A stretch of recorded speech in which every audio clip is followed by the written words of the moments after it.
सुप्रभात मित्रांनो, आपल्या स्वागत आहे माझ्या PS क्लासेसमध्ये. आता आपण पाहणार आहोत हेरिडिटी अँड इव्हॉल्युशनच्या चॅप्टर नंबर 2 नाही म्हणू शकतो, लेक्चर नंबर 2 पाहणार आहोत. ओके, सायन्स 2चा आहे. तर चला पहिला आपण पाहूयात की आपला जो युनिवर्स आहे, आपण आता इथे पाहिले की जो बिग बँग थिअरी आपली झाली होती. त्या बिग बँग थिअरीमध्ये आपला सन मिल्की वे गॅलेक्सीमध्ये केवढा दिसतो हा आता पाहूया. तर आपल्या साईडला आहे एक गॅलेक्सी, गॅलेक्सी दिली आहे. त्या गॅलेक्सीमध्ये पाहू शकता तुम्ही आता की आपला हा जो सन आहे, हे मंदाकिनी गॅलेक्सीमध्ये आपला सन बरोबर मुंगी इतक्या नाही दिसत. तर विचार करा की आपला जग किती मोठा आहे आणि त्या जगामध्ये झालेला इव्हॉल्युशन. तर आपण नेक्स्ट पाहूया. त्यापूर्वी प्लीज आमच्या चॅनलला सबस्क्राईब करा, कारण तुमच्या एक सबस्क्राईबमुळे आम्हाला बहुत आधार होतो आणि तुम्हाला सबस्क्राईब करायला वेळसुद्धा लागत नाही. तर चला आपण नेक्स्ट पेजवर जाऊ. तर नेक्स्ट पेजवर आता तुम्हाला वाटत असेल की येथे लिहिलं आहे द मेकिंग प्रोसेस ऑफ म्हणजे अर्थ मेकिंग प्रोसेस आणि ह्युमन इव्हॉल्युशन. आता येथे एक व्हिडिओ होता, तो व्हिडिओ तुम्हाला दाखवणार होतो, पण तो आता काही कारणामुळे तो व्हिडिओ डिलीट झालेला आहे. तर चला आता आपण सुरू करू. पण त्यापूर्वी आपण पाहू शकतो की अर्थ मेक झाला होता, पहिल्या फॉर्ममध्ये होता तेव्हा तो ज्वालामुखीच्या फॉर्ममध्ये होता, असं लाल लाल दिसत होता. पण आता त्याच्यामध्ये काही इव्हॉल्युशन झाले, काही चेंजेस होऊन तो आता थंड झाला आणि मानवाचा विकास झाला आणि त्यालाच आपण म्हणतो इव्हॉल्युशन. तर पहिला आपण पाहूया की इव्हॉल्युशन म्हणजे काय. तर इव्हॉल्युशनची डेफिनेशन खाली दिली आहे. जे बी हा लाल रंगाच्या जो आपला कामते डब्यामध्ये आहे त्याला आपण मोस्ट इम्पॉर्टंट म्हणू शकतो. The formation of new species due to the change in specific character of several generation to living organism respond to natural selection is called evolution. म्हणजेच जो स्पेसिफिक कॅरेक्टर आहे त्याच्यामध्ये न्यू स्पेसीज फॉर्म होतात आणि ते several जनरेशनमध्ये आणि काही रिस्पॉन्समुळे होते, त्याला आपण इव्हॉल्युशन म्हणतो. म्हणजे उदाहरणार्थ पहा की आपला जो मानव आहे, आदी मानव म्हणू शकतो याला, म्हणजे तो काय करत होता, त्यांनी शोध लावला आगीचा. आता तुम्ही येथे तुम्हाला बरोबर दिसत नसेल, आकृती लहान आहे म्हणून, तर आपण येथे मायक्रो लावूयात. आपण येथे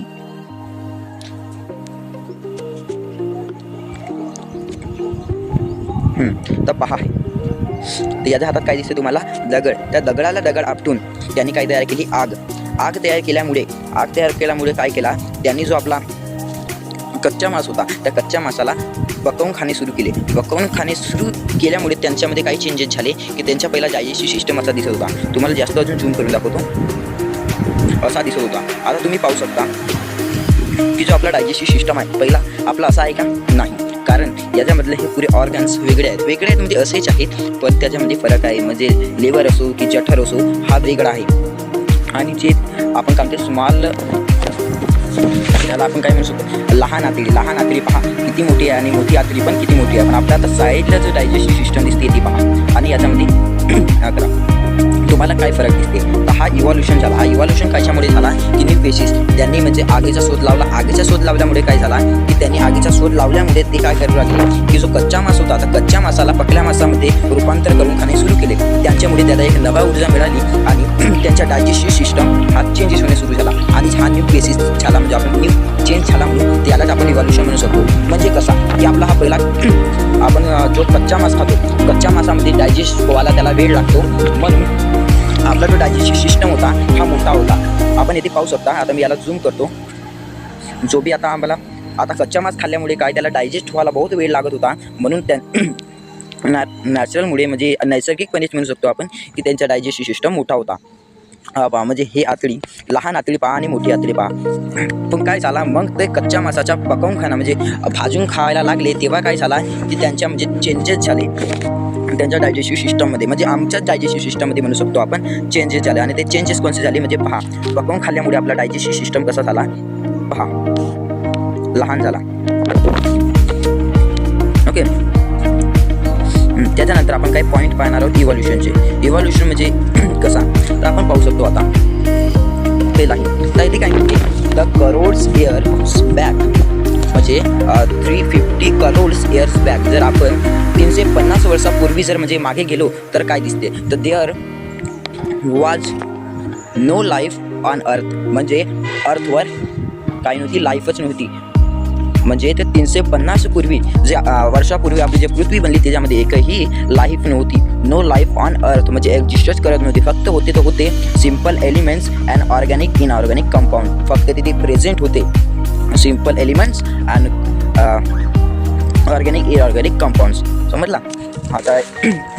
म्हणजे फक्त त्याची जीव घेऊ काही नव्हता, फक्त होता तर होता सिम्पल एलिमेंट्स आणि ऑर्गॅनिक इनऑर्गॅनिक कंपाऊंड्स होते. त्याच्यामध्ये आपण मग कॉम्प्लेक्स कंपाऊंड आपण त्याला म्हणू शकतो प्रोटीन्स अँड न्यूक्लिक ॲसिड. ते फॉर्म कायच्यामुळे झाले? The form of simple compound. मग सिम्पल कंपाऊंडच्या रिॲक्शनमुळे म्हणजे सिम्पल कंपाऊंड्स रिॲक्ट होऊन त्यांनी कॉम्प्लेक्स कंपाऊंड आपण काय म्हणू शकतो फॉर्म केले. ते फॉर्मेट झाले काय? त्यामुळे आपले सिम्पल कंपाऊंड्स. मग त्याच्यानंतर आपण पाहूया first primitive cells may have been formed for mixture of different type of organic and inorganic compound. म्हणजे काय म्हणते, जे फर्स्ट प्रिमेटिव्ह सेल्स होती ते फॉर्म झाली mixture of different organic and inorganic compound. म्हणजे जे पहिली पेशीस आपली काय म्हणतो सेल होता, पेशी होती प्रिमेटिव्ह, त्याला ते डिफरंट ऑर्गॅनिक पासून म्हणजे आपण काय म्हणू शकतो ऑर्गॅनिक अँड इनऑर्गॅनिक कंपाऊंड पासून ते फॉर्मेट झाले. आणि जो आपला एक सेल्स आहे तो सेल्स इन्क्रीज झाला कायच्यामुळे? सराउंडिंग केमिकल्समुळे.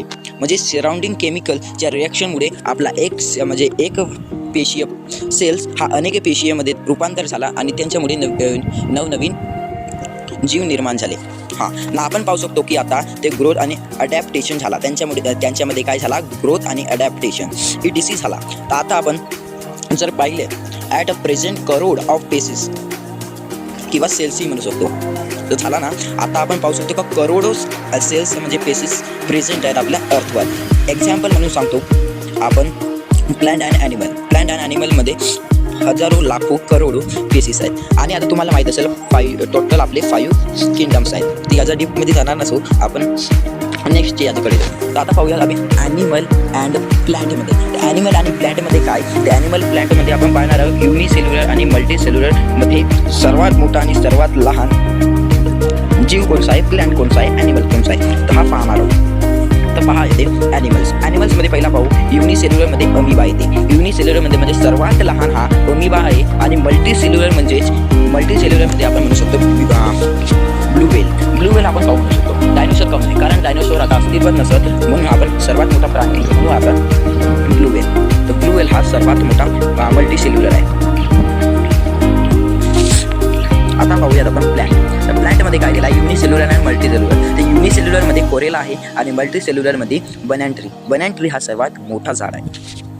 याच्यानंतर आपण जर स्टोरी पाहिला तर difference organic and evolution story present आहेत आपल्या या सर्वांमध्ये. आता ते डिस्कवर केले नाही केले स्टोरी म्हणजे सिद्ध केले नाही केले प्रूव्ह केले की तो आपल्याला माहीत नाही. पण तुम्हाला हे जर ऑर्गॅनिक अँड म्हणजे इव्हॉल्युशनचे काही स्टोरीज पाहायचे आहेत, थेरीज पाहायचे आहेत, तर तुम्ही यूट्यूबवर सर्च करू शकता.